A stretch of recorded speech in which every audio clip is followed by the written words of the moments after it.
ഭയങ്കര മോശമായിട്ട് വെട്ടും കൊല്ലും അതൊക്കെ എന്ത് സ്റ്റേറ്റ്മെൻ്റ് ആണെന്ന് എനിക്ക് മനസ്സിലാകുന്നില്ല. അവർക്ക് എന്ത് ധൈര്യമുണ്ട് അങ്ങനെയൊക്കെ പറയാം. പരാതി കൊടുക്കാൻ എന്ത്, നമ്മൾ സംസാരിച്ചു എന്നുള്ളൂ. പരാതിയാണെങ്കിൽ റിട്ടേൺ ആയിട്ട് എഴുതണ്ടേ? പരാതിയായിട്ടാണെങ്കിൽ നമ്മൾ റിട്ടേൺ ആയിട്ട് എഴുതണം. ഈ MPD എവിടെ? ഇദ്ദേഹത്തോട് നമ്മൾ സംസാരിച്ചതാണ്. അപ്പം എടോ എന്ന് വിളിച്ചു. അതാണ് പെട്ടെന്ന് ഇയാൾ പറഞ്ഞത്. ഞാൻ എടോ എന്നാണ് വിളിച്ചത്. ഇയാൾ വിളിച്ചത് എനിക്ക് പുറത്തു പറയാൻ പോലും പറ്റത്തില്ല. അയാൾ ഇന്ന് രാവിലെ പറയുന്നുണ്ടായിരുന്നു, ആ ബസ്സിൻ്റെ ഫോട്ടോ കണ്ടോ, അതൊരു സൈഡിൽ ഒതുക്കിയിട്ട് ഡ്യൂട്ടി ടൈമിൽ എന്താ ഇയാൾ ചായ കുടിക്കാൻ പോയിക്ക് വരുന്ന ബസ് ഒതുക്കിയിട്ടിട്ട്. ഇന്നലെ പുള്ളി പറഞ്ഞത് എന്തുവാ, മറ്റൊരു സരിത എന്നൊക്കെ പറഞ്ഞിട്ട് നമ്മളെ അങ്ങോട്ട് ഇട്ടിട്ടുണ്ട്. അപ്പം അങ്ങനെയുള്ള പ്രയോഗങ്ങളൊന്നും വേണ്ട. നിങ്ങളുടെ ആളുകളെ വിളിക്കാം. ജനങ്ങൾക്ക് ഇപ്പോഴും സത്യാവസ്ഥ അറിയില്ലെങ്കിൽ പിന്നെ ഞാനിനി എന്ത് ബോധ്യപ്പെടുത്താനാണ്? ഇത്രയും തെളിവുകൾ വന്നു, ന്യൂസുകൾ ക്ലിയറായിട്ട് വന്നു.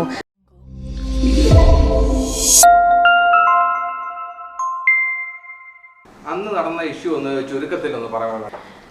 അത് ഓൾറെഡി ഞാൻ എൻ്റെ ഫേസ്ബുക്ക് പോസ്റ്റിൽ ഞാൻ ഷെയർ ചെയ്തിട്ടുണ്ട്. ഈ പറഞ്ഞ തീയതിയിൽ ജൂൺ 19 ആ തീയതിയിൽ ഞാൻ എറണാകുളത്തേക്ക് യാത്ര ചെയ്യുമായിരുന്നു. പെരിന്തൽമണ്ണയിൽ നിന്നാണ് ഞാൻ വരുന്നത്. പെരിന്തൽമണ്ണ ടു എറണാകുളമാണ് എൻ്റെ റൂട്ട്. അപ്പോൾ ഇതുപോലെ പണി നടന്നിരുന്ന ഒരു റോഡിൻ്റെ സൈഡിലെത്തിയപ്പോൾ ആകെ ജസ്റ്റ് 2 വണ്ടികൾക്ക് മാത്രം പോകാനുള്ളൊരു സ്പേസ് ഉണ്ടായിരുന്നത്. ഓൾറെഡി സ്ലോ മൂവിങ്ങിലാണ് നമ്മൾ, നല്ല ക്യൂവിലാണ് ഉണ്ടായിരുന്നത്. ബസ് വളരെ ധൃതി പിടിച്ച് ഇതുപോലെ ഭയങ്കര ഹോണൊക്കെ അടിച്ച് മറ്റു വണ്ടികളൊക്കെ ആംബുലൻസ് പോകുന്നത് പോലെ തിക്കി കയറ്റിയാണ് പോയിക്കൊണ്ടിരുന്നത്. അപ്പം നമ്മൾ ഇതിൻ്റെ അതായത് നമ്മുടെ ബാക്കിൽ ഈ വണ്ടി വന്നു കഴിഞ്ഞപ്പോൾ ഒത്തിരി ഹോണടിച്ച് ശല്യം ചെയ്തിരുന്നു.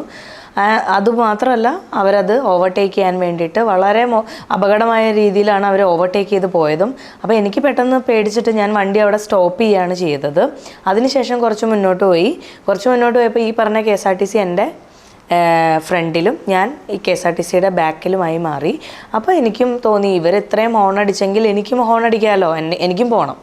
അപ്പം കുറച്ച് ഫ്രീ ആയിട്ടുള്ള സ്പേസ് ആണെങ്കിൽ എനിക്കും പോകണം. അപ്പം ഞാൻ ഹോൺ അടിച്ചു കഴിഞ്ഞപ്പോൾ ഇവർ ഇതുപോലെ തന്നെ ആ സ്പോട്ടിൽ ഇയാൾ ആ വണ്ടി അവിടെ സ്റ്റോപ്പ് ചെയ്യുകയാണ് ചെയ്തത്. സ്റ്റോപ്പ് ചെയ്ത് വണ്ടിയിൽ നിന്ന് ഇറങ്ങി വന്ന് ഇതുപോലെ തന്നെ അസഭ്യമായ രീതിയിൽ സംസാരിക്കുകയാണ് ചെയ്തത് അദ്ദേഹം. ഞാനത് മറുപടി പറയാനായിട്ട് ഞാൻ നന്നായിട്ട് സംസാരിക്കുന്ന ആളാണ്. സംസാരിക്കാൻ പോലും പറ്റാത്ത രീതിയിൽ ഇയാളങ്ങ് കയറിപ്പോയി. എനിക്ക് അയാളുടെ പുറകെ ഇത്രയും വണ്ടികൾ പുറകിൽ നിൽക്കുമ്പോൾ എനിക്ക് ഇറങ്ങി ചെന്ന് പിന്നെ ഇയാളെ തടഞ്ഞു നിർത്താനോ അല്ലെങ്കിൽ വർത്താനം പറയാനൊന്നും പറ്റുന്നൊരു സാഹചര്യം ആയിരുന്നില്ല. നമ്മളത് പ്രതീക്ഷിച്ചില്ല. അത് കഴിഞ്ഞ് കുറച്ച് മുന്നോട്ട് പോയി. അങ്ങനെ മുന്നോട്ട് പോയിട്ട് എനിക്ക് മാനസികമായിട്ടത് ഉൾക്കൊള്ളാൻ പറ്റുന്നൊരവസ്ഥയായിരുന്നില്ല. അതുകൊണ്ട് ഞാൻ വീണ്ടും കുറച്ച് മുന്നോട്ട് ചെന്ന് കഴിഞ്ഞപ്പോൾ MVDയുടെ ഒരു വണ്ടി കാണുകയും ഞാൻ അവരോട് ഈ കാര്യം സംസാരിക്കുകയാണ് ചെയ്തത്. ഞാൻ വണ്ടി സൈഡാക്കി MVDയോട് സംസാരിക്കുകയും ഈ ബസ് ആളുകളെ കയറ്റാൻ വേണ്ടി ബാക്കിലായിരുന്നു, വന്നുകൊണ്ടിരിക്കുന്നേ ഉണ്ടായിരുന്നുള്ളൂ. ഞാൻ കുറച്ച് മുന്നോട്ട് പോയി. ആ സ്ഥലത്തിൻ്റെ പേര് മുതുവറ എന്നുള്ളതാണ്. MVD ഉണ്ടായിരുന്ന സ്ഥലം. അതിൻ്റെ കുറച്ച് ബാക്കിലായിരിക്കും ഈ പണി നടന്ന സ്ഥലം. അപ്പം മുതുവറ ആ ലൊക്കേഷനിലാണ് MVD നിന്നിരുന്നത്. അവരോട് ഞാൻ കാര്യം പറഞ്ഞു, ഇങ്ങനെ ഇവർ ശല്യം ചെയ്തു, ഇങ്ങനെ ഇതുപോലെയൊക്കെ സംസാരിച്ചു എന്നുള്ളത്. അയാൾ വരുന്നുണ്ടായിരുന്നു, ഇങ്ങനെ കൈ ചൂണ്ടിയാണ് നമ്മൾ ഇതാ വരുന്ന ബസ്സാണ് എന്ന് കാണിച്ചത്. ഇദ്ദേഹം പിന്നെയും ആ വണ്ടി അവിടെ MVD കൈ കാണിക്കുകയോ നമ്മൾ അദ്ദേഹത്തെ തടഞ്ഞു നിർത്തുകയോ ഒന്നും ചെയ്തിട്ടില്ല. അദ്ദേഹം സ്വന്തമായിട്ട് പ്രൊവോക്ഡായിട്ട് അവിടെ അങ്ങ് സ്റ്റോപ്പ് ചെയ്തിട്ട് ഇത്രയും യാത്രക്കാരുമായിട്ട് ഉത്തരവാദിത്തമുള്ള ഒരു ജോലിയിലിരിക്കുന്ന ഒരു സർക്കാർ ഉദ്യോഗസ്ഥൻ നമ്മളുമായിട്ട് തർക്കിക്കാൻ വേണ്ടി ഇറങ്ങി വരികയാണ് ചെയ്തത്. ഇറങ്ങി വന്നു, ഇവർ ഹോണടിച്ചു, അവർ ഹോണടിച്ചു, ഇങ്ങനെയുള്ള തർക്ക വർത്താനങ്ങൾ അവിടെ ഉണ്ടായി. അപ്പോൾ ഞാൻ പറഞ്ഞു, എടോ താൻ എന്താ സംസാരിച്ചെന്ന് തനിക്ക് ഓർമ്മയുണ്ടോ എന്ന് ചോദിച്ചു. അപ്പം എടോ എന്ന് വിളിച്ചു. അതാണ് പെട്ടെന്ന് ഇയാൾ പറഞ്ഞത്. ഞാൻ എടോ എന്നാണ് വിളിച്ചത്. ഇയാൾ വിളിച്ചത് എനിക്ക് പുറത്തു പറയാൻ പോലും പറ്റത്തില്ല. അപ്പോൾ അതുകൊണ്ട് അപ്പം MVD പറഞ്ഞു, എടോ എന്ന് വിളിക്കുന്നത് ഒരു മോശം വാക്കൊന്നുമല്ല എന്ന് പറഞ്ഞു. അപ്പം അവർ നമ്മുടെ കൂടെ നിൽക്കുന്ന പോലെ എനിക്ക് ചെറുതായിട്ട് ഫീൽ ചെയ്തു. അതിനുശേഷം MVD പറഞ്ഞു, മാഡത്തിന് കംപ്ലൈൻറ്റ് ഉണ്ടെങ്കിൽ സ്റ്റേഷനിലേക്ക് പോകാം എന്ന്. ഞാൻ ഏതോ നാട്ടിൽ നിന്ന് വരുന്നൊരു വ്യക്തി എവിടേക്കോ പോകുന്നു, എൻ്റെ ഒരു സ്ഥലമേ അല്ല അത്.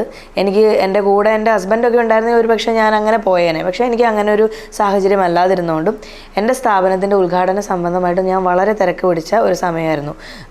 ജൂൺ 19 എന്നുള്ള തീയതിയാണ് ഇത്. ജൂലൈ 27 എൻ്റെ ഷോപ്പിൻ്റെ ഇനാഗ്രേഷൻ. അപ്പം ഞാൻ അതിൻ്റെ ആവശ്യങ്ങൾക്ക് വേണ്ടി എൻ്റെ സഹോദരനെ എനിക്കൊരു സഹായത്തിന് വേണ്ടി അവനെയും കൊണ്ട് യാത്ര ചെയ്യുന്ന സമയത്താണ് ഈ സംഭവം ഉണ്ടാകുന്നത്. അവൻ +2 കഴിഞ്ഞിട്ടേ ഉള്ളൂ. സോ എനിക്കപ്പം ഈ പറഞ്ഞ പോലെ വണ്ടി ഓടിച്ചുകൊണ്ടിരുന്ന ഞാൻ പെട്ടെന്ന് വീഡിയോ എടുക്കാനോ അല്ലെങ്കിൽ അന്ന് എന്തുകൊണ്ട് പ്രതികരിച്ചില്ല, അന്ന് പ്രതികരിച്ചാലും ഇന്ന് പ്രതികരിച്ചാലും എൻ്റെ കാര്യം, എൻ്റെ വിഷയമാണത്. അത് എപ്പോൾ സംസാരിക്കണമെന്ന് എനിക്ക് തീരുമാനിക്കാം. ഓക്കെ, അത് ഞാൻ അന്ന് പെറ്റീഷൻ കൊടുത്തിട്ടുണ്ടെങ്കിലും അത് ചിലപ്പോൾ മുങ്ങിപ്പോകത്തേ ഉള്ളൂ. പക്ഷേ ഇപ്പോൾ ഇതൊരു ചർച്ചാ വിഷയമായി ഇദ്ദേഹത്തിനെതിരെ ഒരു പരാതി നിൽക്കുന്ന സമയത്ത് അന്നിപ്പോൾ ഞാനിത് പെറ്റീഷൻ കൊടുത്തിരുന്നെങ്കിൽ ഇപ്പോഴും ഞാനിത് സംസാരിച്ചിരുന്നെങ്കിൽ ഇപ്പോഴും ഇത് കത്തിക്കയറുമായിരുന്നു. അപ്പം അന്ന് സംസാരിച്ചു KSRTCക്കെതിരെ ഒരു പരാതി വന്നാൽ അത് പ്രത്യേക ഒരു വിഷയത്തിലേക്ക് പോകുമെന്നോ അദ്ദേഹത്തിന് പണിഷ്മെൻറ്റ് കിട്ടുമെന്നോ ഞാൻ പ്രതീക്ഷിക്കുന്നില്ല. ഇപ്പോഴും ഞാൻ പ്രതീക്ഷിക്കുന്നില്ല. KSRTC ആയതുകൊണ്ട് ഞാൻ പ്രതീക്ഷിക്കുന്നില്ല. അപ്പം പരാതിയായിട്ട് അന്നും ഞാൻ പോയിട്ടില്ല, ഇന്നും ഞാൻ പരാതിയായിട്ട് പോയിട്ടില്ല. എനിക്ക് പരാതി ഞാൻ എവിടെയും കൊടുത്തിട്ടില്ലല്ലോ. അദ്ദേഹം ഹർജിയൊക്കെ പോയത് വേറെ കാര്യങ്ങൾക്ക് വേണ്ടിയിട്ട്, അത് വേറെ വിഷയമാണ്, ഇത് വേറെ വിഷയമാണ്. അപ്പം അതാണ് എനിക്കിതിൽ ഒരു വിശദമായിട്ടുള്ള ഒരു ഇത് പറയാനുള്ളത്. അപ്പോൾ അന്ന് മാഡം ഇതുപോലെ പറഞ്ഞിട്ടുണ്ടായിരുന്നു ഒരു ഷോപ്പിൻ്റെ ഇനാഗുറേഷന് വേണ്ടിയിട്ട് പോയായിരുന്നു. അപ്പം പിന്നെ ടൈമൊന്നും ആ സമയത്ത് കിട്ടിയില്ലായിരുന്നു. പിന്നെ ആ വിഷയം രണ്ടാമത് പോലീസ് സ്റ്റേഷനിൽ അതുപോലെ തന്നെ അത് കംപ്ലൈൻറ്റ് കൊടുക്കാൻ വേണ്ടിയിട്ട് ഇപ്പം KSRTC ബസ് ആ ഒരു ഇതിൽ വിളിച്ചായിരുന്നു. അപ്പോൾ ആ സമയത്ത് കോൾ എടുത്തില്ല. അപ്പോൾ അത് ഫോർവേഡ് ചെയ്യാനൊരു താല്പര്യം ഉള്ളത് കൊണ്ടാണ് അത് അന്ന് അങ്ങനെ ചെയ്തത്. പക്ഷെ അത് പോലീസ് സ്റ്റേഷനിലോട്ട് പോയത് കംപ്ലൈൻറ്റ് കൊടുത്ത് ഒരു ഇതിലോട്ട് പോകാൻ താല്പര്യം ഇല്ലായിരുന്നു അന്ന് പോലീസ് സ്റ്റേഷൻ നമ്മൾ MVD കണ്ടല്ലോ, നമ്മളിത് MVD ആയിട്ട് ഡിസ്കസ് ചെയ്തിട്ടുണ്ട്. അപ്പം ഞാൻ അതിൽ ഒരു ഒത്തുതീർപ്പായി പോയ പോലെ അല്ലെങ്കിൽ അത് പോട്ടെ സാരമില്ല എന്നുള്ളൊരു ഇതിലാണ് ഞാൻ എടുത്തത്. അതിനെ ബസ് ഡ്രൈവർ പറയുന്നത് വെച്ച് കഴിഞ്ഞാൽ 5 ദിവസം കഴിഞ്ഞിട്ടാണ് ഇത് ഈ ഒരു ഫേസ്ബുക്ക് പോസ്റ്റ് വരുന്നത്. അപ്പോൾ 5 ദിവസം ആയിട്ടും ഇതുവരെ ഒരു മറുപടി ഇല്ലായിരുന്നു. അല്ലെങ്കിൽ അങ്ങനെ എന്തെങ്കിലും ഉണ്ടായിരുന്നെങ്കിൽ ആദ്യമേ തന്നെ വരണമായിരുന്നു. പക്ഷെ ഒരു പബ്ലിസിറ്റിക്ക് വേണ്ടിയിട്ടാണ് ഇങ്ങനെ വന്നത് എന്നൊരു ആരോപണമുണ്ട്. അതെങ്ങനെ നോക്കിക്കാണുന്നു? അത് ഞാനൊരു ആർട്ടിസ്റ്റ് ആയതുകൊണ്ടായിരിക്കും അദ്ദേഹം അങ്ങനെ പറയുന്നത്. അദ്ദേഹം ഞാൻ നടിയാണെന്ന് ഇങ്ങനെ അടുത്തടുത്ത് പറയുന്നുണ്ടായിരുന്നു. അപ്പോൾ അതുകൊണ്ട് അതിൻ്റെ ഇടയ്ക്ക് പുള്ളി പറയുന്നുണ്ടായിരുന്നു ഞാൻ ഇപ്പം അവർക്ക് അഭിനയിക്കാനൊന്നും ഇത് കിട്ടാത്തതുകൊണ്ടായിരിക്കും അവർ ഈ പണിക്ക് ഇറങ്ങിയേക്കുന്നത് എന്നൊക്കെ പറയുന്നുണ്ടായിരുന്നു. അതൊക്കെ എനിക്കെതിരെയുള്ള ആക്ഷേപങ്ങളാണെന്ന് ഞാൻ വിശ്വസിക്കുന്നു. പബ്ലിസിറ്റി എന്ന് പറഞ്ഞാൽ അദ്ദേഹം ഇപ്പോൾ പബ്ലിക് അല്ലേ, അദ്ദേഹത്തിനെതിരെ ഒരു പരാമർശം വന്നപ്പോൾ അദ്ദേഹത്തെ ഇപ്പോൾ അറിയാത്ത ആരെങ്കിലും ഉണ്ടോ? അപ്പോൾ അതുകൊണ്ട് പബ്ലിക്കാവുന്നത് എല്ലാവരും ഒന്നിച്ചാ, ഞാൻ മാത്രമല്ല പബ്ലിക് ആയേക്കുന്നത്. ഈ പറഞ്ഞ വ്യക്തിയും പബ്ലിക്കലി ഭയങ്കര ഇപ്പോൾ ഫേമസ് ആണ്. ഒരു ആരോപണം ഉന്നയിക്കുമ്പോൾ അത് ചങ്കൂറ്റത്തോടെ നേരിടാനായിട്ടുള്ള ഒരു ചങ്കൂറ്റം ഉണ്ടാവണം അറ്റ്ലീസ്റ്റ്. അപ്പം അത് ഞാൻ ആരോപിച്ചു എന്നുള്ളത് കൊണ്ട് ഞാൻ ഫേമസ് ആവാനാന്ന് പറഞ്ഞു കഴിഞ്ഞാൽ അത് തെറ്റില്ല. ഇതിന് മുന്നേ ഞാൻ ആർട്ടിസ്റ്റായിട്ട് തന്നെ വർക്ക് ചെയ്തുകൊണ്ടിരുന്നത്. അത് കഴിഞ്ഞിട്ടാണ് ഞാൻ എൻ്റെ സ്ഥാപനം തുടങ്ങിയതും ബിസിനസ്സിലേക്ക് മൂവ് ചെയ്ത്. ഞാൻ കൊറോണയ്ക്ക് ശേഷം ഒന്നും അങ്ങനെ ആക്റ്റീവായിട്ടുള്ളൊരു വ്യക്തിയല്ല. എൻ്റെ പോസ്റ്റുകൾ എടുത്ത് നോക്കിയാലും നിങ്ങൾക്ക് മനസ്സിലാവും. അത് എത്ര നാൾ മുമ്പായിരുന്നു ഈ ഒരു ഇൻസിഡൻറ്റ് നടന്നത്? ആ ഒരു ഡേറ്റ് കറക്റ്റ് ഓർമ്മയുണ്ടോ? ജൂൺ 19 2023 ആണ് തീയതി കൃത്യമായിട്ട് ഞാൻ രാവിലെ ന്യൂസ് ചാനലിൽ കൊടുത്തിരുന്നു, കൈമാറിയിരുന്നു. അദ്ദേഹം ഇന്നലെ പറഞ്ഞു ആ ഡേറ്റ് അവർക്ക് കിട്ടാൻ ഒരു പ്രശ്നമില്ല, അവർ ആ ഫോട്ടോ മാത്രമാണ് ഷെയർ ചെയ്തത്, അവർക്ക് വേണമെങ്കിൽ ആ ഫോട്ടോൻ്റെ കൂടെ ആ ഡേറ്റ് പറഞ്ഞാൽ എനിക്കത് ചെയ്യാൻ പറ്റും. ആ ഡേറ്റ് കിട്ടിയത് എന്തോ എൻ്റെ ഭാഗ്യം എന്ന് പറയാം. അല്ലെങ്കിൽ ഇപ്പോൾ ഞാൻ എന്ത് ചെയ്തേനെ? ആ ഡേറ്റ് കിട്ടി, കൃത്യസമയം കിട്ടി എനിക്ക്. ഞാൻ ആ സ്ക്രീൻഷോട്ട് അങ്ങനെ ഞാൻ ഇട്ടു. തൃശ്ശൂരാണ് ലൊക്കേഷൻ എന്ന് ഓൾറെഡി ആ വീഡിയോ ആ സ്ക്രീൻഷോട്ടിലുണ്ട്. ഫോട്ടോ സ്വന്തം മൊബൈലിൽ എടുത്തതാണോ? അതെ, എൻ്റെ മൊബൈലിൽ. അന്ന് ഉപയോഗിച്ചിരുന്ന ഫോൺ തന്നെയാണോ ഇപ്പോഴും ഉപയോഗിക്കുന്നത്? അല്ല, അത് ഞാൻ എൻ്റെ ലാപ്പിലേക്ക് എല്ലാം അന്ന് ഉപയോഗിച്ച ഫോൺ അത് ഏതാണ്? അത് ഐഫോൺ തന്നെയാണ്. ഇന്ന് ഉപയോഗിക്കുന്നത് ഐഫോൺ തന്നെയാണ്. രാഷ്ട്രീയമുണ്ടോ? ഇല്ല. ഫേസ്ബുക്കിൽ SFI റിലേറ്റഡ് ആയിട്ടുള്ള ഒരു 1-2 പോസ്റ്റ് ഇപ്പോൾ സോഷ്യൽ മീഡിയയിൽ ഇപ്പം വൈറലാണ്. അപ്പോൾ അതിനെക്കുറിച്ച് എന്താണ് ഞാൻ ചോദിക്കുന്നത്? SFI മാത്രമല്ലല്ലോ, ഞാൻ രാഹുൽ ഗാന്ധിക്ക് പോസ്റ്റ് ഇട്ടിട്ടുണ്ട്. അപ്പം നിങ്ങൾ എന്നെ ഏത് പാർട്ടിയിൽ പെടുത്തും? എനിക്ക് രാഹുൽ ഗാന്ധി ഞങ്ങളുടെ വയനാട്ടിൽ വന്നേ പിന്നെ ഞങ്ങൾ എന്താ പറയുക, എല്ലാവരും ഇങ്ങനെ അദ്ദേഹത്തെ കാണാനും ഭംഗിയാണ്, അദ്ദേഹത്തിൻ്റെ എഡ്യൂക്കേഷൻ കാര്യങ്ങളൊക്കെ വെച്ചിട്ടാണ് ഞാൻ വിലയിരുത്തുന്നത്. ഞാൻ അങ്ങനെയാണ് വിലയിരുത്തുന്നത്, ഞാൻ പാർട്ടി ബേസിസിലൊന്നുമല്ല. എനിക്കപ്പോൾ ഇഷ്ടപ്പെട്ട ഒരിടയ്ക്ക് നമ്മൾ കൊറോണ സമയത്ത് ശൈലജ ടീച്ചറെ വാനോളം പൊഴുത്തിരുന്നൊരു സമയമുണ്ട്, ശരിയല്ലേ? അത് പാർട്ടി നോക്കിയാണോ നിങ്ങൾ? അല്ല, പ്രവർത്തനം നോക്കിയല്ലേ? അപ്പോൾ എനിക്ക് ഇഷ്ടപ്പെട്ട വ്യക്തികളെ ഞാൻ ചിലപ്പം 1-2 പോസ്റ്റിൽ അത് ഏതോ കാലത്ത്, ഈ അടുത്തൊക്കെയാണെങ്കിൽ പിന്നെ ഞാൻ പറയാം രാഷ്ട്രീയമായിട്ട് ഞാൻ കണ്ടിന്യൂസ്ലി പോകുന്ന ഒരാളാണ്. അതല്ലെങ്കിൽ നിങ്ങൾക്കത് പറയാനായിട്ട് യാതൊരു യോഗ്യതയില്ല. നിങ്ങളെപ്പോലെ തന്നെ ഒരു സാധാരണക്കാരിയായിരുന്നുകൊണ്ട് ഞാൻ പൊതുവിൽ കാണുന്ന എന്തെങ്കിലും ഒരു ചർച്ചാ വിഷയം കാണുമ്പോൾ, നല്ലൊരു കണ്ടന്റ് കാണുമ്പോൾ ഞാൻ ഷെയർ ചെയ്തിരിക്കാം. അത് കുത്തിപ്പൊക്കേണ്ട ആവശ്യമൊന്നുമില്ല. ഈ സംഭവത്തിന് ശേഷം ബസ് ഡ്രൈവറുമായിട്ട് സംസാരിച്ചിട്ടുണ്ടോ? ഞാൻ ഇന്നലെയാണ് ആ ന്യൂസ് വന്നപ്പം എനിക്ക് അദ്ദേഹം എതിർവശത്തുണ്ടെന്ന് എനിക്ക് അറിയില്ലായിരുന്നേ. ഞാൻ കോൺഫറൻസ് കോൾ ആദ്യം കണക്ട് ചെയ്തപ്പോൾ അദ്ദേഹം ഓർമ്മയില്ല, അറിയില്ല, എനിക്കിത് സംസാരിക്കാൻ സമയമില്ല, അങ്ങനെയൊക്കെയാണ് സംസാരിച്ചത്. കൂടുതലും അതുതന്നെയായിരുന്നു, വ്യക്തമായിട്ടുള്ളൊരു മറുപടി ഒന്നും തന്നില്ല. അത് കഴിഞ്ഞ് കുറച്ച് കഴിഞ്ഞപ്പോൾ വീണ്ടും ഒരു ചാനലിൽ നിന്ന് വിളിച്ചു. അവർ പറഞ്ഞു യദു ഓൺലൈനിലുണ്ട്, സംസാരിക്കാമോ? ഞാൻ പറഞ്ഞു തീർച്ചയായും സംസാരിക്കാൻ താല്പര്യമില്ല. കാരണം നേരത്തെ വന്നപ്പോൾ ഇയാൾ അറിയില്ല, ഓർമ്മയില്ല, താല്പര്യമില്ല, അയാൾക്ക് ഒരുപാട് പരാതികൾ ഇതുപോലെ വരുന്നുണ്ട്, കേസുകൾ ഒത്തുതീർപ്പാക്കുന്നതിൻ്റെ തിരക്കിലാണെന്നാണ് പറഞ്ഞത്. അതുകൊണ്ട് എനിക്കിപ്പോൾ സംസാരിക്കാൻ താല്പര്യമില്ല എന്ന് പറഞ്ഞാൽ ഒഴിവായി. ഇന്ന് രാവിലെ വീണ്ടും അദ്ദേഹത്തെ കണക്റ്റ് ആയത് 24-ൽ കണക്റ്റ് ആയപ്പം അത്യാവശ്യം സംസാരിക്കാനുള്ളതൊക്കെ സംസാരിക്കാൻ പറ്റിയെന്നാണ് ഞാൻ വിശ്വസിക്കുന്നത്. അതോടൊപ്പം കൃത്യമായ തെളിവ് ലാപ്പ് ഞാൻ അങ്ങനെ കാണിച്ചിരുന്നു. ഇവിടുന്ന് ലാപ്പിലുള്ള ഫോട്ടോസ്, അതിൻ്റെ ഡീറ്റെയിൽസ്, തീയതി ഇന്ന് രാവിലെയാണ് ഞാൻ പറഞ്ഞത്. ഞാൻ ഇന്നലെ പറഞ്ഞ പരാമർശത്തിലൊന്നും എൻ്റെ മാസമൊന്നും വ്യത്യാസമില്ല. ജൂൺ ജൂലൈ എന്ന് പറഞ്ഞത് അത് ആ സമയം എനിക്ക് ഓർമ്മയില്ലാത്തതുകൊണ്ടാണ്. ഇയാൾ ഓർമ്മയില്ലാത്തതുപോലെ എനിക്ക് ഓർമ്മയില്ലെന്ന് പറയാൻ പാടില്ല. നമ്മളും അങ്ങനെയൊക്കെ തന്നെയാണ്. നമ്മൾ വ്യക്തമായ തീയതിയൊന്നും അങ്ങനെ ഓർക്കണം എന്നില്ലല്ലോ. അന്ന് നമ്മൾ സാധാരണ ഫോട്ടോ എടുത്തു കഴിഞ്ഞാൽ ഉപയോഗമില്ലാത്ത ഫോട്ടോസൊക്കെ ആണെങ്കിൽ നമ്മൾ ഡിലീറ്റ് ചെയ്യും, അല്ലെങ്കിൽ അത് ആവശ്യമില്ലെങ്കിൽ അത് നമ്മളെ കയ്യിൽ വെച്ചേക്കത്തില്ല. അപ്പോൾ അത് ആ ഫോട്ടോ ഇത്രയും നാൾ, ഒരു വർഷത്തിന് ശേഷവും അത് ഒരു വർഷം കഴിഞ്ഞിട്ടില്ല, ഒരു വർഷം ആവുന്നേ ഉള്ളൂ, ജൂൺ ആയിട്ടില്ല. പക്ഷെ എന്നാലും ഒരു വർഷത്തിന് അടുത്തെന്ന് പറയാം നമുക്ക്. സൂക്ഷിച്ച് വെക്കാനുള്ളൊരു കാരണം എനിക്ക് മാനസികമായിട്ട് ഭയങ്കര ബുദ്ധിമുട്ടുണ്ടായ ഒരു വിഷയമാണത്. ഞാനത് പോയി എന്നാണ് വിചാരിച്ചത്. ഞാൻ ചിലപ്പം അത് ഇനിയിപ്പോൾ ഇതുകൊണ്ടൊരു ഉപയോഗം ഇല്ലല്ലോ എന്ന് കരുതി കളഞ്ഞെന്നാണ് ഞാൻ വിചാരിച്ചത്. പക്ഷെ ഞാൻ ഒരുപാട് തപ്പി. ഒരു ബസ്സിൻ്റെ ഫോട്ടോ ഒരു മൂലയ്ക്ക് ആയതുകൊണ്ട് നമുക്ക് അങ്ങോട്ട് ശ്രദ്ധ പോയെന്ന് തന്നെയാണ് വിചാരിച്ചിരുന്നത്. പക്ഷെ അത് കിട്ടി, അത് പോയില്ലായിരുന്നു. അപ്പോൾ എനിക്കത് അപ്പോൾ തന്നെ ആ തീയതി ഒന്നും അതിൽ നമ്മളൊന്നും എഡിറ്റ് ചെയ്ത് കയറ്റേണ്ട ആവശ്യമില്ല. ഞാൻ തീയതി കൃത്യമായിട്ട് പറയാൻ കാരണം അത് എൻ്റെ സഹോദരൻ്റെ ഫോണിൽ നിന്നാണ് ഞാൻ ആ തീയതി കിട്ടിയത്. എനിക്ക് കൃത്യമായിട്ട് എൻ്റെ കയ്യിൽ ഫോണിലുണ്ടാവില്ലല്ലോ, എൻ്റെ ഫോണില്ലല്ലോ, എൻ്റെ ലാപ്പിലേക്ക് പോയതുകൊണ്ട് അതിൽ തീയതി കിട്ടുന്നുണ്ടായിരുന്നില്ല. അപ്പോൾ ഞാൻ അതിന് മുന്നേ ഒരു കല്യാണം അറ്റൻഡ് ചെയ്തിരുന്നു. സോ ആ കല്യാണ തീയതി വെച്ചിട്ട് നോക്കിയിട്ടാണ് ഇപ്പോൾ ഈ സംഭവം കറക്റ്റായിട്ട് തീയതി സമയം അടക്കം കിട്ടിയത്. അത് ഇന്ന് കറക്റ്റായിട്ട് അതിൻ്റെ ഒരു തെളിവ് കിട്ടി. അത് എൻ്റെ കൂടെ ആയതുകൊണ്ടാണ്. അതായത് സത്യം അതിൻ്റെ കറക്റ്റായിട്ടുള്ളൊരു വഴിയിലാണെന്ന് വിശ്വസിക്കണം. ഞാൻ ബഹുമാനപ്പെട്ട ഗതാഗത വകുപ്പ് മന്ത്രിയോട് തന്നെയാണ് ഇത് പറയുന്നത്. കാരണം സത്യം എന്താണെന്നുള്ളത് പുറത്തു വരണം. ഇദ്ദേഹം പറഞ്ഞ വാക്ക് തർക്കങ്ങളായിക്കോട്ടെ, എന്തും ആയിക്കോട്ടെ, ഇയാൾ പറഞ്ഞ വാക്കുകളിൽ നിന്ന് മാനസികമായിട്ട് ഒരുപാട് ബുദ്ധിമുട്ടുകളുണ്ട്. അതിൽ കൂടുതൽ ഞാൻ ഇന്നലെ എനിക്ക് ഭയങ്കര ടെൻസ്ഡായിരുന്നു ഞാൻ. കാരണം അദ്ദേഹത്തിൻ്റെ സ്വഭാവ സവിശേഷതകളുള്ള 1000 പേരെ ഞാൻ ഇന്നലെ എൻ്റെ വാട്സപ്പിലും ആവട്ടെ ഇവിടെയൊക്കെ ഒരുപാട് മെസ്സേജുകൾ വന്നിട്ട് വളരെ ഡിസ്റ്റർബ്ഡ് ആയിരുന്നു സൈബർ ബുള്ളിയിങ്ങിലൂടെ. ഇന്നും അതിന് കുറച്ചൊക്കെ ഒരു ശമനം വന്നിട്ടുണ്ടാവുമായിരിക്കും. പക്ഷേ ഭയങ്കര മോശമായിട്ട് വെട്ടും കൊല്ലും, അതൊക്കെ എന്ത് സ്റ്റേറ്റ്മെൻ്റ് ആണെന്ന് എനിക്ക് മനസ്സിലാവുന്നില്ല. അവർക്ക് എന്ത് ധൈര്യമുണ്ട് അങ്ങനെയൊക്കെ പറയാൻ? വെട്ടും കൊല്ലും, കാത്തിരുന്നു, വെച്ചിട്ടുണ്ട്, അങ്ങനെയൊക്കെയാണ്. എനിക്കങ്ങനെയൊന്നും ഭയമുള്ള ഒരാളല്ല ഞാൻ. ഈ ഒരു വിഷയത്തെ തുടർന്ന് ലീഗലി ബസ് ഡ്രൈവർക്ക് എതിരായിട്ട് കേസ് ആയിട്ട് പോകാനാണോ? അത് ഞാനങ്ങനെ എൻ്റെ അടുത്ത് 1-2 ക്വസ്റ്റ്യൻസ് ഇന്ന് വന്നിരുന്നു. അത് ലൈസൻസ് റദ്ദാക്കാനായിട്ട് നിങ്ങൾക്ക് ആഗ്രഹമുണ്ടോ, നിങ്ങളത് അങ്ങനെ ഒരു നടപടിയാണോ പ്രതീക്ഷിക്കുന്നത്, അങ്ങനെയൊക്കെയാണ് ചോദിച്ചത്. അപ്പം എനിക്കതിൽ അങ്ങനെ ഒരു ചിന്തയിലേക്ക് ഞാൻ പോയിട്ടില്ല. അപ്പം ലീഗലി എന്നുള്ളൊരു ചിന്ത എനിക്കിപ്പോൾ ഇല്ല. ഞാൻ ഓൾറെഡി ലീഗലി എന്നുള്ള രീതിയിലല്ലല്ലോ വന്നിരിക്കുന്നത്.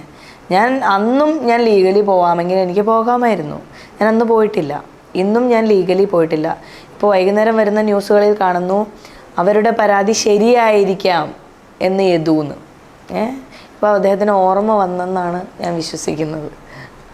അന്ന് നടന്ന മേയറുമായിട്ടുള്ള ആ ഒരു വിഷയം അറിയാമല്ലോ? അറിയില്ലായിരുന്നു, ഇപ്പം അറിയാം. അത് എങ്ങനെ നോക്കി കാണുന്നു? അല്ല, ഇദ്ദേഹത്തിൻ്റെ പെരുമാറ്റ രീതികളോട് ഒരു താല്പര്യമില്ല. അദ്ദേഹം ഒരു വണ്ടിയിൽ നിന്ന് ഇറങ്ങി വരുന്നതും ആ ഒരു വർത്തമാനത്തിൻ്റെ ഒരു രീതിയും ഒക്കെ ഒരു മോശമായിട്ട് തന്നെയാണ് തോന്നുന്നത്. അതിനോടൊന്നും യോജിപ്പില്ല.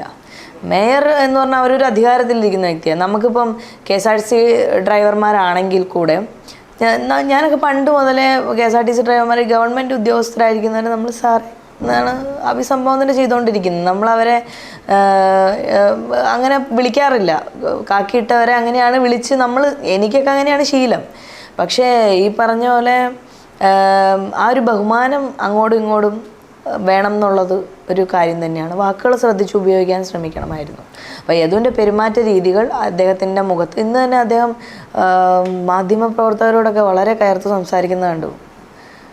ഞാൻ വളരെ കൂളായിട്ടിരുന്ന സംസാരിക്കാൻ. എനിക്ക് യദു ഓൺലൈനിലുള്ളപ്പോഴും ഞാൻ സംസാരിച്ചിട്ടുണ്ട്. ഞാൻ എവിടെയും തട്ടിക്കയറി ചീത്ത പറഞ്ഞൊന്നും ഞാൻ അയാൾ പറയുന്നതിനൊന്നും എതിർത്ത് കുറേ ഷൗട്ട് ചെയ്തിട്ടൊന്നും ഞാൻ സംസാരിച്ചിട്ടില്ല. അപ്പോൾ അതുകൊണ്ട് അതിൽ നിന്ന് മനസ്സിലാക്കാം. പിന്നെ ഓരോരുത്തരും ഒരു ഹിസ്റ്ററി ഉണ്ടാവുമല്ലോ. ഇപ്പം എൻ്റെ നാട്ടിൽ വന്ന എന്നെപ്പറ്റി അന്വേഷിച്ചാൽ ഒരു ഹിസ്റ്ററി കിട്ടും. അതേപോലെ അയാളെ പറ്റി അന്വേഷിച്ച ഒരു ഹിസ്റ്ററി കിട്ടും. ഒരാളുടെ സ്വഭാവത്തെപ്പറ്റി അങ്ങനെയൊക്കെയല്ലേ അന്വേഷിക്കുന്നത്.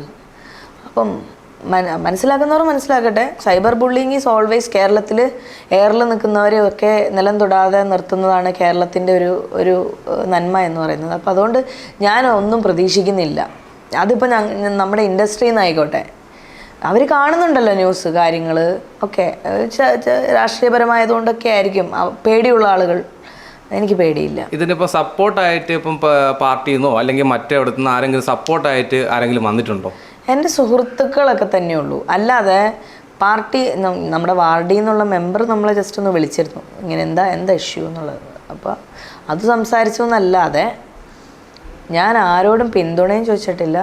ഞാൻ ആരോടും എനിക്ക് ഐക്യദാർഢ്യം പ്രഖ്യാപിക്കണമെന്ന് പറഞ്ഞിട്ടില്ല. എനിക്കിപ്പം ഇൻഡസ്ട്രിയിൽ നിന്നായിക്കോട്ടെ 1-2 കോൾസ് എനിക്ക് വന്നിരുന്നു. അമ്മ ജനറൽ ബോഡിയിലുള്ളവർ എന്നോട് സംസാരിച്ചിരുന്നു ഒരാൾ. അപ്പം എൻ്റെ അടുത്ത് സംസാരിച്ച് അവർ പോസിറ്റീവായിട്ട് എടുത്തിരിക്കുന്നത്. പക്ഷെ അവർക്കത് ഷെയർ ചെയ്യാൻ ഒരുപാട് പരിമിതികളുണ്ട് ആ സംഘടനയിൽ നിന്നുകൊണ്ട്. അപ്പോൾ അതുകൊണ്ട് എനിക്കാരും ഐക്യദാർഢ്യം ഒന്നും പ്രഖ്യാപിക്കേണ്ട ആവശ്യമില്ല. പക്ഷേ സത്യമെന്ന് തോന്നുന്നുണ്ടെങ്കിൽ അതിന് എന്തെങ്കിലും ഒരു വില കൽപ്പിക്കണമെന്ന് മാത്രമേ എനിക്ക് പറയാനുള്ളൂ. അദ്ദേഹത്തിൻ്റെ ലൈസൻസ് റദ്ദാക്കിയായത് അദ്ദേഹത്തെ വീട്ടിലിരുന്ന്, നമ്മളും തൊഴിലാളി തന്നെയാണ്, നമുക്ക് മനസ്സിലാവും മാനസികമായിട്ടുള്ള ബുദ്ധിമുട്ടുകൾ, സാമ്പത്തികമായ ബുദ്ധിമുട്ടുകളൊക്കെ. അപ്പം നമ്മൾ സിനിമയിലായതുകൊണ്ട് അല്ലെങ്കിൽ അവർ നല്ല ഒരു പൊസിഷനിലിരിക്കുന്നതുകൊണ്ട് കാശ് വാങ്ങി അങ്ങനെ ചെയ്യുന്നത് അതൊക്കെ ഭയങ്കര ഫേക്ക് സ്റ്റേറ്റ്മെൻറ്റുകളാണ്. ഞാൻ അദ്ദേഹം ഇത്രയും പറഞ്ഞിട്ടും ഞാൻ അദ്ദേഹത്തിൻ്റെ ബാക്ക്ഗ്രൗണ്ട് ചിക്കിച്ച് കഴിഞ്ഞാൽ ഒരു വീഡിയോയിലും ഞാൻ പറഞ്ഞിട്ടില്ല. സോ അതുകൊണ്ട് പറയുന്ന വാക്കുകളും വാചകങ്ങളൊക്കെ ശ്രദ്ധിച്ച് ഉപയോഗിക്കുക എന്നുള്ളതാണ് ഏറ്റവും വലിയ കാര്യം. അന്ന് ആ പ്രശ്നം നടക്കുന്നതിൻ്റെ അന്ന് അവിടെ ട്രാഫിക് ബ്ലോക്ക് ഉണ്ടായിരുന്നു. അതുപോലെ തന്നെ റോഡിൻ്റെ പണി നടക്കുന്നുണ്ടായിരുന്നു. ആദ്യം വണ്ടിയുടെ ബാക്കിൽ ഹോൺ അടിച്ച്, രണ്ടാമത് മാഡത്തിന്റെ കാറ് പുറകിൽ വന്നു. എന്നിട്ടാണ് പുള്ളി ഇറങ്ങി വന്ന് സംസാരിച്ചത്. അപ്പോഴാണ് ഞാൻ ഹോൺ അടിച്ചത്. ഞാൻ കുറച്ച് ഹോൺ അടിച്ചു പ്രൊവോക്ഡ് ആവാൻ വേണ്ടി. അപ്പം പുള്ളി പറഞ്ഞെന്ന് വെച്ചാൽ അത് കഴിഞ്ഞ് സ്ലോ മൂവിങ് ട്രാഫിക്കിന്റെ ഇടയിൽ എപ്പോഴാണ് കയറിപ്പോയി MVD എടുത്ത് പരാതി കൊടുത്തത് എന്നൊരു ആരോപണമുണ്ട്. പരാതി കൊടുക്കാൻ എന്താ, നമ്മൾ സംസാരിച്ചു എന്നുള്ളൂ. പരാതിയാണെങ്കിൽ റിട്ടേൺ ആയിട്ട് എഴുതണ്ടേ? പരാതിയായിട്ടാണെങ്കിൽ നമ്മൾ റിട്ടേൺ ആയിട്ട് എഴുതണം. ഞാൻ ചോദിക്കുന്നത് ഈ MVD എവിടെ? ഇദ്ദേഹത്തോട് നമ്മൾ സംസാരിച്ചതാണ്. ഡ്രൈവർ യദു ഒരു മോശമായ രീതിയിൽ ബിഹേവ് ചെയ്തിട്ടുണ്ടെന്ന് നമ്മൾ സംസാരിച്ചിട്ടുണ്ടെങ്കിൽ, അത് ഒത്തുതീർപ്പാക്കി വിട്ടിട്ടുണ്ടെങ്കിൽ, ഇപ്പോൾ നമ്മളൊരു കാര്യം ഉന്നയിക്കുമ്പോൾ MVD മേ ബി അവർ സ്ഥലം മാറിയെങ്ങാനും പോയി കാണും. ഈ പറഞ്ഞ തീയതിയിലുള്ള MVD ആരാണെന്നുള്ള അന്വേഷിച്ചാൽ കിട്ടത്തില്ലേ? ഇവർ ഒളിച്ചിരിക്കുകയാണോ? നമ്മളൊരു കാര്യം പറഞ്ഞിട്ട് ഇതൊക്കെ തെളിവുകളല്ലേ? അതോ ആരുടെയെങ്കിലും പക്ഷത്ത് ചേർന്നിരിക്കുകയാണോ എന്ന് എനിക്ക് സംശയമുണ്ട്.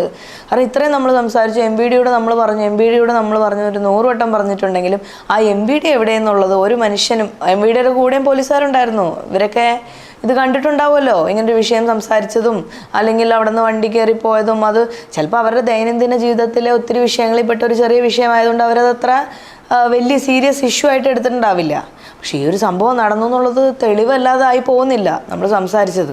അതുപോലെ തന്നെ അതിൽ ഫോട്ടോസ് ഇപ്പം പുള്ളി പറയണമെന്ന് വെച്ചാൽ AI ഉപയോഗിച്ച് ഫോട്ടോസിൻ്റെ ഡേറ്റ് മാറ്റാം, ഫോട്ടോസ് മാറ്റി വെക്കാം, അങ്ങനെയൊക്കെ പറയുന്നുണ്ട്. അതിനെങ്ങനെ പ്രതികരിക്കുന്നു ആ ഒരു ആരോപണത്തിന്? അതിപ്പോൾ എന്തും പറയാലോ ബ്രോ.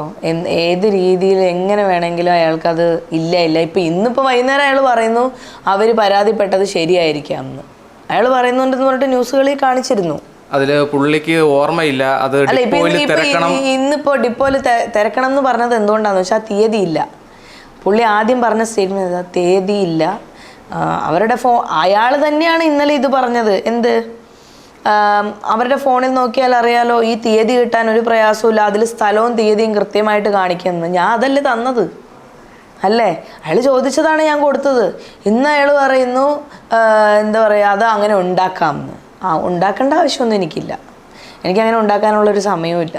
അദ്ദേഹം പറഞ്ഞ പോലെ തന്നെ എനിക്ക് എൻ്റെതായ ജോലികളിൽ തിരക്കുള്ള ഒരാളാണ് ഞാൻ. എനിക്കങ്ങനെ ഉണ്ടാക്കി അല്ലെങ്കിൽ അങ്ങനെ വെറുതെ എവിടെയോ കിടക്കുന്ന, അതും തൃശ്ശൂരിൽ നിന്ന് വഴിക്കടവ് വഴി തൃശ്ശൂരിലേക്ക് പോയിക്കൊണ്ടിരുന്ന ബസ്സാണ്. ഓക്കെ, അയാൾ ഇന്ന് രാവിലെ പറയുന്നുണ്ടായിരുന്നു, ആ ബസ്സിൻ്റെ ഫോട്ടോ കണ്ടോ, അതൊരു സൈഡിൽ ഒതുക്കിയിട്ട് ഡ്യൂട്ടി ടൈമിൽ ഇയാൾ ചായ കുടിക്കാൻ പോയിക്കുമായിരുന്നോ ബസ് ഒതുക്കിയിട്ടിട്ട്? ഒരു ചോദ്യമാണ് മാഡം, ഇനി ശരിക്കും ആ ആള് തന്നെയാണോ ഇത്, ഇനി ആള് മാറിപ്പോയതാണോ? ഇല്ല. അദ്ദേഹത്തിൻ്റെ മുടിയാണ് ഞാൻ ആദ്യം ശ്രദ്ധിച്ചത് അന്ന് സംസാരിച്ചപ്പോൾ. കാരണം ഒരുപാട് നരയുണ്ടായിരുന്നേ, ഒത്തിരി നരയുണ്ടായിരുന്നു. അപ്പം ഞാൻ ഒന്നത് മേക്കപ്പിൻ്റെയൊക്കെ ഫീൽഡിൽ ബന്ധപ്പെട്ട ഒരാളായതുകൊണ്ട് അതാണ് ആദ്യം ശ്രദ്ധിച്ചത്. ഞാൻ അദ്ദേഹത്തിൻ്റെ മുഖം ഞാൻ മറക്കില്ല. കാരണം എന്താ വെച്ചാൽ എൻ്റെ ആദ്യത്തെ അനുഭവമാണിത്. അദ്ദേഹത്തിന് ചിലപ്പോൾ ഒരുപാട് അനുഭവങ്ങൾ, ഒരുപാട് പേരെ ചീത്തയൊക്കെ പറഞ്ഞിട്ട് അനുഭവം ഉള്ളതുകൊണ്ട് ചിലപ്പോൾ മറന്നുപോയി കാണും. അത് പറഞ്ഞിട്ട് കാര്യമില്ല. ഇപ്പം ഞാനൊരു സ്ത്രീ എന്നൊക്കെ പറഞ്ഞിട്ട് പൊക്കണ്ട, അതിൻ്റെ ഒന്നും ആവശ്യമില്ല. അതിപ്പോൾ ചിലപ്പോൾ പുരുഷന്മാരോടും ചിലപ്പോൾ അയാൾ അങ്ങനെ പെരുമാറിയിട്ടില്ല എന്ന് നമുക്ക് പറയാൻ പറ്റുമോ? പറയാൻ പറ്റില്ല. അവരതിനെ എടുക്കുന്നുണ്ടാവില്ല, അവരുടെ അങ്ങോട്ടും ഇങ്ങോട്ടും തെറി പറഞ്ഞിട്ടുണ്ടാവും ചിലപ്പം. അതുകൊണ്ട് അതങ്ങ് വിട്ട് കളഞ്ഞിട്ടുണ്ടാവും എന്നാണ് ഞാൻ വിചാരിക്കുന്നത്. പയ്യന്മാരൊന്നും ഇങ്ങനെ കേട്ടോണ്ടിരിക്കില്ലല്ലോ. അപ്പം അത്രേ ഉള്ളൂ. ഇന്നിപ്പം മേയറിനെതിരെയും MLA ക്കെതിരെയും കേസ് കൊടുത്തിട്ടുണ്ട്. അപ്പം നാളെ ഒരു പക്ഷേ ഇനി മാഡത്തിനെതിരെ കേസ് കൊടുക്കുമോ, അങ്ങനെ എന്തെങ്കിലും ഭയമുണ്ടോ? എനിക്ക് ഒരു ഭയമില്ല. എനിക്കെതിരെ അദ്ദേഹം കേസ് കൊടുക്കേണ്ട ആവശ്യമില്ലല്ലോ. ഇപ്പം ഞാൻ കേസ് കൊടുക്കുമെന്ന് അദ്ദേഹത്തിനൊരു ഭയം ഉണ്ടാവും എന്നാണ് എനിക്ക് തോന്നുന്നത്. കാരണം ഞാൻ ഇതുവരെ കേസായിട്ട് പോയിട്ടില്ല. എനിക്ക് ആവശ്യം ഇത് അദ്ദേഹം ചെയ്തിട്ടുണ്ടെന്ന് എനിക്ക് തെളിയണം. ഇത് അദ്ദേഹം നിരസിച്ച കാര്യങ്ങളാണ്. ഞാനൊരു ഫാമിലിയായിട്ട് ജീവിക്കുന്നൊരു വ്യക്തിയാണ്. എൻ്റെ കുടുംബത്തിനെതിരെയും എനിക്കെതിരെയും സൈബർ ബുള്ളിങ് അറ്റാക്കുകളെല്ലാം നടന്നിട്ടും ഞാൻ ക്ഷമിച്ച് മിണ്ടാതിരിക്കുക. മനസ്സിലായോ? അത് എന്ത് പാർട്ടി ആയിക്കോട്ടെ, എനിക്ക് പാർട്ടിയൊന്നുമില്ല. ഞാൻ വോട്ട് പോലും ചെയ്യാത്ത ഒരാളാണ് ഞാൻ. അപ്പം എനിക്ക് പാർട്ടിയുമില്ല, പാർട്ടിയുടെ ഒരു സപ്പോർട്ട് എനിക്ക് വേണ്ട. ഞാൻ ഒറ്റയ്ക്ക് നിന്നാണ് സംസാരിക്കുന്നത്. അപ്പം ഞാൻ ഇത്രയും വ്യക്തമായിട്ടൊരു കാര്യം പറഞ്ഞിട്ട് കേരളത്തിലെ ജനങ്ങളായിക്കോട്ടെ, അധികാരികളായിക്കോട്ടെ, ആർക്കും ഒരു ചൂടുമില്ലെങ്കിൽ, അല്ലെങ്കിൽ അവരതിനെയൊക്കെ പൊത്തിപ്പൊക്കിയത്, അങ്ങനെ നമുക്ക് പെട്ടെന്നൊരു സാധനം നിങ്ങൾക്ക് എൻ്റെ കോൾ ഹിസ്റ്ററി, നിങ്ങളെപ്പോഴും തെളിവുകൾ ഉണ്ടാക്കുന്ന ആൾക്കാരല്ലേ. ഇപ്പോൾ യദുവിനെതിരെ ഇപ്പോൾ ഒരു സാധനം വന്നിട്ടുണ്ട്, ഡിപ്പോ എന്നുള്ള സാധനം, അതിൻ്റെ ലിസ്റ്റ് കാര്യങ്ങളൊക്കെ വന്നിട്ടുണ്ട്. എൻ്റെ കോൾ ഹിസ്റ്ററിയോ നിങ്ങൾക്ക് എന്ത് വേണം, ഞാൻ തന്നെ പെർമിഷൻ തരാം, നിങ്ങൾ എടുത്തോളൂ. എനിക്ക് പേടിയില്ല, എനിക്ക് യാതൊരു പേടിയില്ല. അദ്ദേഹം എനിക്കെതിരെ പരാതി കൊടുക്കുമായിരുന്നു. എന്തെങ്കിലും ഒരു തെളിവ് കുറഞ്ഞിരുന്നെങ്കിൽ, അല്ലെങ്കിൽ ഈ സംഭവത്തിന് ഒരു തെളിവും കിട്ടിയില്ലായിരുന്നെങ്കിൽ അദ്ദേഹം തീർച്ചയായും പരാതി കൊടുക്കുമായിരുന്നു, മാനനഷ്ട കേസ് കൊടുക്കുമായിരുന്നു. പക്ഷേ ഇപ്പം ഇനി അത് കൊടുക്കാൻ പറ്റില്ല. ഇനിയിപ്പം ഈ ബസ് ഡ്രൈവറോട് ഇപ്പം ഇതിൽ വീഡിയോയിലൂടെ എന്തെങ്കിലും മറുപടി കൊടുക്കാനുണ്ടോ? അതായത് ഞാൻ ആരെയും കരിവാരി തേക്കാനൊന്നും ശ്രമിച്ചിട്ടില്ല. പക്ഷെ അദ്ദേഹം പല പല വാക്കുകളിലൂടെ നമ്മളെ വേദനിപ്പിച്ചു. ഇന്നലെ പുള്ളി പറഞ്ഞത് എന്തുവാ, മറ്റൊരു സരിത എന്നൊക്കെ പറഞ്ഞിട്ട് നമ്മളെ അങ്ങോട്ട് ഇട്ടിട്ടുണ്ട്. അപ്പം അങ്ങനെയുള്ള പ്രയോഗങ്ങളൊന്നും വേണ്ട. നിങ്ങളുടെ ആളുകളെ വിളിക്കാം. ഞാൻ നിങ്ങളുടെ കുടുംബത്തിലോ അല്ലെങ്കിൽ നിങ്ങളുടെ കൂടെയുള്ള ഒരാളല്ല. അപ്പോൾ നമ്മൾ ഒരു സ്ട്രേഞ്ചറോട് സംസാരിക്കുന്ന ഒരു രീതിയുണ്ട്. അതെന്ത് തർക്കമായിക്കോട്ടെ, നമ്മൾ തുടങ്ങുന്ന ഒരു രീതിയുണ്ട്. അതിൽ നിന്നാണ് ബാക്കി വരുന്നത്. കുറച്ച് പൊളൈറ്റായിട്ട് സംസാരിക്കാൻ അദ്ദേഹത്തിന് ഒരു പണിഷ്മെൻറ്റ് തീർച്ചയായും കിട്ടണം എന്നാണ് ഞാൻ ആഗ്രഹിക്കുന്നത്. എന്ന് വെച്ചിട്ട് അത് പരാതി ഇല്ലാത്തതുകൊണ്ട് എടുക്കാൻ പറ്റില്ല, ഇത്രയും ചർച്ചാ വിഷയമായ ഒരു സംഭവത്തിന് പരാതി ഇല്ലാത്തതുകൊണ്ട് എടുക്കുന്നില്ല എന്നൊക്കെ ആണെങ്കിൽ അതൊക്കെ അങ്ങനെ പൊക്കോട്ടെ. സത്യം എപ്പോഴും ഇങ്ങനെയാണ് ഇവിടെ. അപ്പം അതുകൊണ്ട് അതിലെനിക്ക് വേറെ ഒന്നും പറയാനില്ല. എനിക്ക് ബോധ്യപ്പെടുത്തേണ്ട കുറച്ച് പേരുണ്ട്, കുറച്ച് ആളുകളുണ്ട്. അപ്പോൾ അവരെല്ലാം ഞാൻ ബോധ്യപ്പെടുത്തുക എന്നുള്ളതാണ് എൻ്റെ ആവശ്യം. എനിക്കെതിരെ സംസാരിച്ചവരോട് എനിക്ക് കുഴപ്പമൊന്നുമില്ല. പക്ഷേ ഇന്നത്തേക്ക് എനിക്ക് അതിലൊരു നല്ല സമാധാനം കിട്ടിയെന്ന് വേണമെങ്കിൽ പറയാം. കാരണം അതെങ്കിലും വന്നല്ലോ, അതും ചിലപ്പോൾ മുങ്ങിപ്പോയേനെ. കറക്റ്റായിട്ട് ആ തീയതി രാവിലെ എയറിൽ പോയത് കൊണ്ട് തന്നെയാണ്, കറക്റ്റ് ലൈവായിട്ട് പോയതുകൊണ്ട് തന്നെയാണ് അത് വന്നത്. അല്ലെങ്കിൽ അത് വരുമെന്ന് എനിക്ക് തോന്നുന്നില്ല. അത് മുക്കിക്കളയും. ഇപ്പം പലതും മുങ്ങിപ്പോകുന്നുണ്ടല്ലോ, അപ്പോൾ അതിൻ്റെ ഇടയിൽ അത് മുങ്ങിപ്പോകുന്നതാണ് ഞാൻ വിചാരിച്ചിരുന്നത്. ഒരുപാട് സൈബർ ബുള്ളിയും കാര്യങ്ങളൊക്കെ വരികയാണല്ലോ. അപ്പോൾ ഈ ജനങ്ങളെല്ലാം ഇതെല്ലാം കണ്ടുകൊണ്ടിരിക്കുകയാണ്. അപ്പോൾ ജനങ്ങൾക്ക് ഇതിൻ്റെ എന്താണ് സത്യാവസ്ഥയെന്ന് അവർക്കും കറക്റ്റ് അറിയില്ല. അല്ല, ജനങ്ങൾക്ക് ഇപ്പോഴും സത്യാവസ്ഥ അറിയില്ലെങ്കിൽ പിന്നെ ഞാനിനി എന്ത് ബോധ്യപ്പെടുത്താനാണ്? ഇത്രയും തെളിവുകൾ വന്നു, ന്യൂസുകൾ ക്ലിയറായിട്ട് വന്നു. അദ്ദേഹത്തിൻ്റെ സിഗ്നേച്ചർ ഉണ്ട് അന്നത്തെ ഡ്യൂട്ടിയിൽ കയറിയതിൻ്റെ. അദ്ദേഹമാണ് ആ വണ്ടി ഓടിച്ചിരുന്നതെന്ന് തെളിഞ്ഞു. അതോടൊപ്പം തന്നെ അദ്ദേഹം എവിടെയോ പറഞ്ഞു എന്നാണ്, അല്ലെങ്കിൽ പിന്നെ ന്യൂസിൽ വരത്തില്ല. അവരുടെ ഇത് ശരിയായിരിക്കാം എന്ന് പറയുന്നു. അതായത് ഞാൻ പറഞ്ഞ വാദങ്ങൾ ശരിയായിരിക്കാമെന്ന് എവിടെയോ പറഞ്ഞെന്നൊക്കെ കാണിക്കുന്നു, ന്യൂസിൽ കാണിച്ചതാണ്.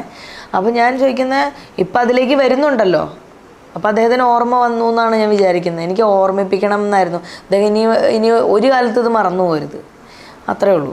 അവസാനമായിട്ടൊരു ചോദ്യം കൂടെ, ഇത് ഈ ഒരു വിഷയം ഇതിൻ്റെ സത്യം പുറത്ത് വരുന്നത് വരെ പോരാടുമോ? ഒരു 50-60% പുറത്ത് വന്നിട്ടുണ്ട്.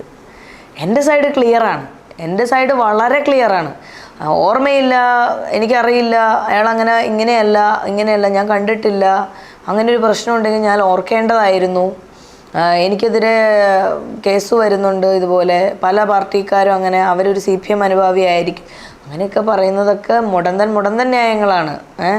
എനിക്ക് അങ്ങനെ ഒരു ഇതൊന്നുമില്ല. ഞാൻ പറഞ്ഞ സ്റ്റേറ്റ്മെൻറ്റിൽ നിന്നോ എൻ്റെ ഫേസ്ബുക്കിലെ ഒരു പോസ്റ്റുകളും ഞാൻ റിമൂവ് ചെയ്തിട്ടില്ല. മേ ബി ഞാൻ എന്തെങ്കിലുമൊക്കെ എനിക്ക് ഓർമ്മയിൽ പോലും ഇല്ല ഞാൻ എന്തെങ്കിലും ഷെയർ ചെയ്തിട്ടുണ്ടോ രാഷ്ട്രീയപരമായിട്ടെന്ന്. ഇപ്പോൾ അരിവാൾ ചുറ്റികയൊക്കെ ആരോ എടുത്തുകൊണ്ട് വരുന്നുണ്ട്, എവിടെ നിന്നൊക്കെ ഉണ്ട്.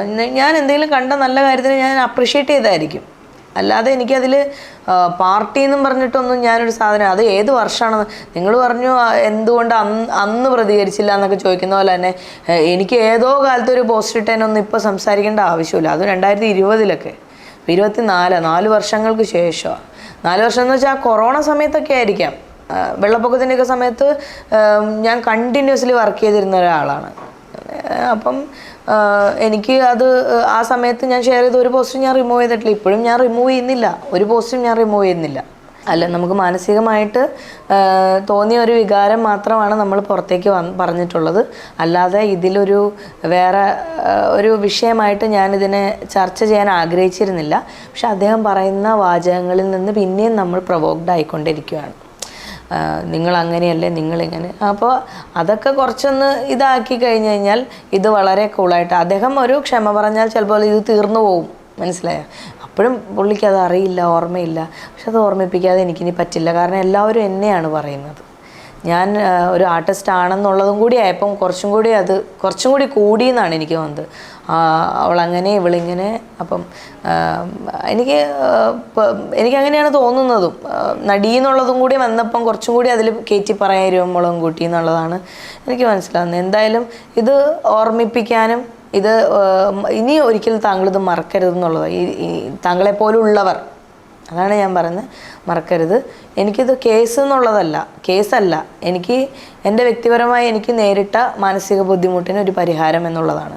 അത് ബഹുമാനപ്പെട്ട ഗതാഗത വകുപ്പ് അധികൃതർ ഇതിന് വേണ്ട ചർച്ചകളായിക്കോട്ടെ എന്തെങ്കിലും ഒരു തീരുമാനത്തിലേക്ക് എത്തണം. ഇങ്ങനെയുള്ളവരെ പ്രോത്സാഹിപ്പിക്കരുതെന്നാണ് എൻ്റെ ഒരു അപേക്ഷ. Thank you.